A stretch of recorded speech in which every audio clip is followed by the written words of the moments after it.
voalohany araka ny andiny faefatra amin'ny dimapolo ao amin'ny lalam-pandrenana dia tendrena ho Premier ministre lehibe ny gouvernemanta Andriamatoa Hery Tsalama Rajaonarivelo. Mangatanao mpanajana isan'andro. Isaka milaza zao hoe bradoany Ravatomanga io. Amiko aloha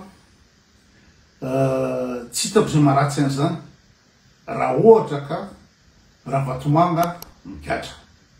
Raha ohatra ka Ravatomanga nitsoaka tsy manana ampimamba tsony amin'ny zava-mitranga ty Madagasikara dia amiko tsy misy atahorana hoe na bradoany Ravatomanga io.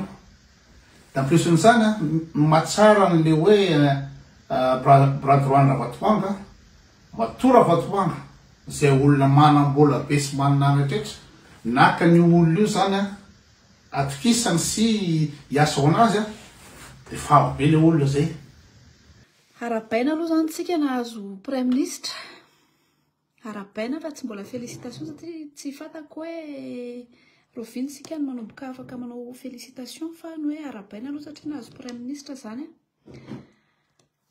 Zay aloha zany azo tenenina zao. Za manokana tsy tao anatin'ny anarana olona henoko mihitsy misy anarana efa proposition BDP mandalo zany satria tena efa ho 1500 safira ny hoe nanatitra CV na Premier ministre tany tsy haiko raha maheno nareo. Tsy haiko raha maheno nareo fotrany tapatapaka be ny connexion ako. BDP ny anarana Premier ministre tany za manokana ny tena nandrisika anahy koa to dia tsoriko aminareo fa i Raymond Ranjeva kanefa ny Raymond Ranjeva zao anatina situation somary délicat kely dia mety hoe zay anisany tsy nanolorana anazy anisany natolotro koa tsy natolotro moa zany fa nisotony afaka ny candidaturany ny ministre ny justice le Armisa Volola Noro iny. Fa ty anankiray ty dia tena tsy fatako hoe avaiza olona tena tsy fatako izy aloha tena tsoriko aminareo hoe tsy fatako izy. Ny hoe ho anazy zany zao tiako jerena ny ministra tendreny satria raha ny fahazahoako anazy dia ny solombavambahoaka no nivalideny fanolorana anazy iny. Zany hoe solombavambahoaka zany mila manazava amintsika zao hoe inona no antony dia izavy no nivalideny izy. Sarotry zafy mahova koa nisotony avako fa izy zany tadatoany lavitra dia sao dia aferin'olona fa resaka fianakavian'olona izy. Fa raha izy Hery Tsalama Rajaonarivelo izy teo olona tena tsy fatako izy. Ny hoe bras droit ny Ravatomanga izy tsy afaka miteny an'izay fa raha sary no hitako sy article sary no hitako ohatran'izao fa tsy mbola hitako hoe ohatrany ahoana ny tena implication miaraka amin'ny Ravatomanga satria ny fahafantarako anazy dia mpandraraha izy. Amin'ny mampandraraha anazy dia i Ravatomanga akeka secteur rehetrarehetra nisy anazy. Manomboka hatrany amin'ny fitsaboana, hatrany amin'ny fitaterana, hatrany amin'ny exportation, dia izay mpandraraha rehetrarehetra zany dia nifandray de loin ou de près tamin'ny Ravatomanga. Ka zay ny tsy fatako hoe ohatrany ahoana ny limitiny ohatrany ahoana ny fifandraisany amin'ny Ravatomanga.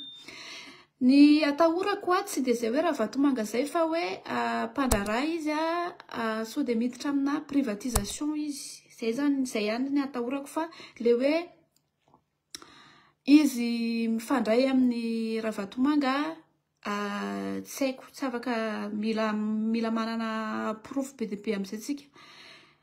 Ny hoe satria zany ny tany olona zany sao dia miaraka amin'ny groupe Aksiana izy Aksiana sy Ravatomanga nefany ohatrany tsy dia mpinamana be raha ny fahazahoako anazy ka eo zany zao ny mampisalasala ny olona.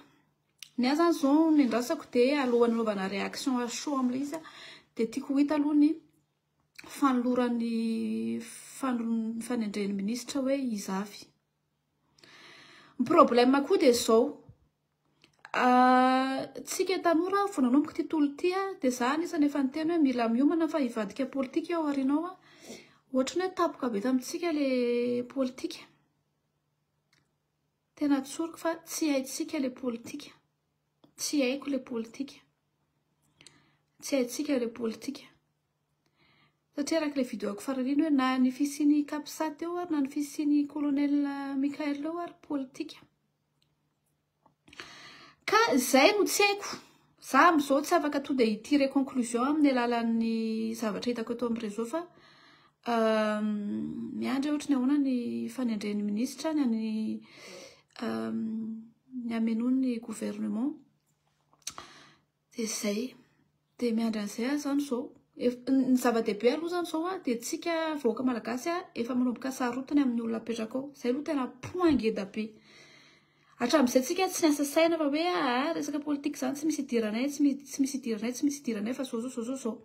Fa amin'izao tsika efa manomboka sensible sy sarotiny amin'le resaka politika. Zay aloha efa point ngeda be satria efa fantatry ny mpitondra zany zao, fantatry ny colonel Mikael zany zao fa raha misy zavatra tsy mety eo dia za mbola manana masika gazy amin'izao tsy lany tamin'le farany teo mbola afaka miverina midina an-dalambe indray ny vahoaka.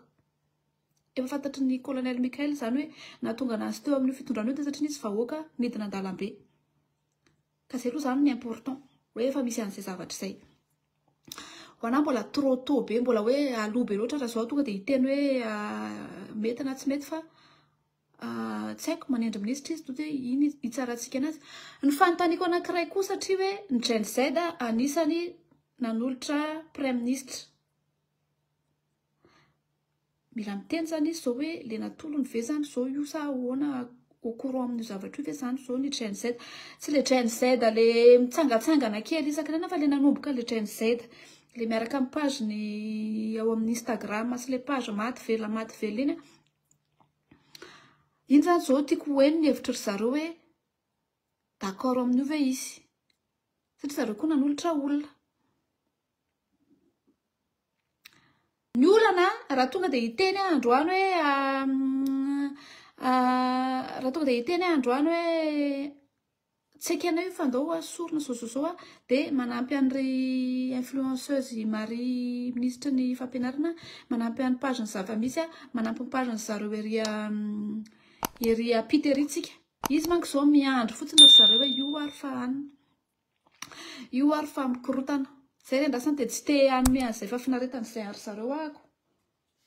Ka zay mahatonga dia miteny hoe alolo za hiandry ho jereko hoe ahoana ny fihetsikany. Ny prime ministre avoaka avy any amin'ny monde fanarana, avy any amin'ny sehatra sy miaka. Inona moa ny olana teto Madagasikara tsy namandeha ny ekonomia antsika za rehefa manao dia ny ekonomia masadolia. Tsy mandeha ny tekarenantsika satria maninona misy monopole. Dia raha vao monopole zany mahazo vahana dia tsy mandroso ny fandrarana. Dia rehefa tsy mandeha ny fandrarana izy moa mandohitra. Fandrarana ke mandohitra, fandrarana ny industrie midina ilay misy ny volana tekitapola-patakatra. Dia zay le tenenina hoe nomena ny sehatra tsy miankana ny eo anivon'ny zema, ny eo amin'ny resaka fandrarana ny mihitsy fitatahana ny gouvernement mba ahafahana mampandroso ny lafiny ara-toekarena. Dika zany io lakana ny safidy io dia ny safidy anosika ny ara-toekarena. Ny fanjakana tsy afaka mitaza fotsiny amin'ny lafiny ara-toekarena fa tsy misy kodikosana fanjakana sahirana mpandrarana.